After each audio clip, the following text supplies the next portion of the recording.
Do Jews believe in fate or free will?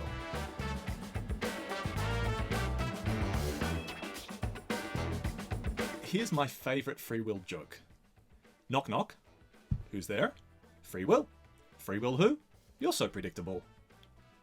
Do Jews believe in fate or free will? In order to answer the question, we need to start by defining our terms. What exactly do we mean by fate? So a quick Google search returns the following definition. Fate is the development of events outside a person's control, regarded as predetermined by a supernatural power. The key phrase is outside of a person's control. And in terms of free will, the main idea is that free will choices are choices that are made without the constraint of fate. The answer to the question of do Jews believe in fate or free will is yes and yes.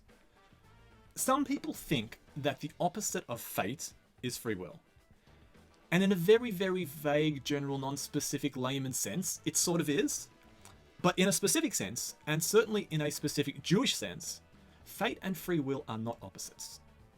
Rather, they're more like complementary to each other. They're not opposites in the same way that, say, a donut and broccoli are opposites.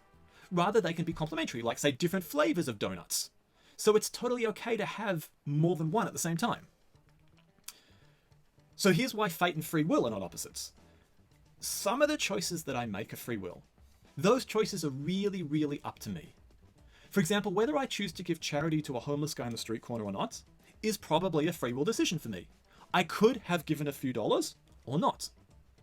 On the other hand, some of the choices I make are determined, or at least influenced, by factors outside of my control. For example, whether I choose to steal money from the homeless guy on the street is probably not really a decision. I was raised in a family and a society where it's considered not cool to steal from homeless people, so it was never really a choice for me. Let's turn to fate now. And it's a similar dynamic. Some of the things that happen to me are in direct response to my free will decisions, so they're not fate. For example, if one night I drink too much whiskey and I wake up the next morning to find myself sleeping in the bathtub with a smashing headache and a bump on my head, so it's hard to blame that on fate.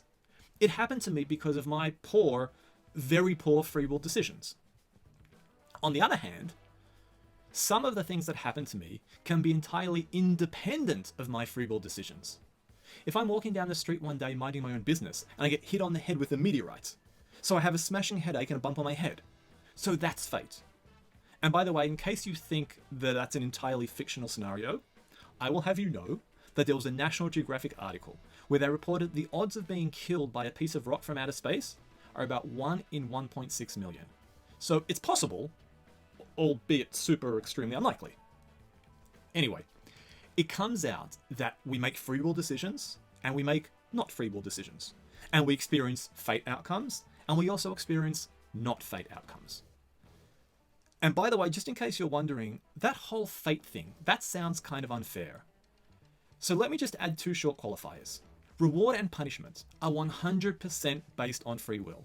We're not responsible for a fate outcome if we didn't choose it. And also, when we talk about fate outcomes that come from a supernatural power, that's Hashem.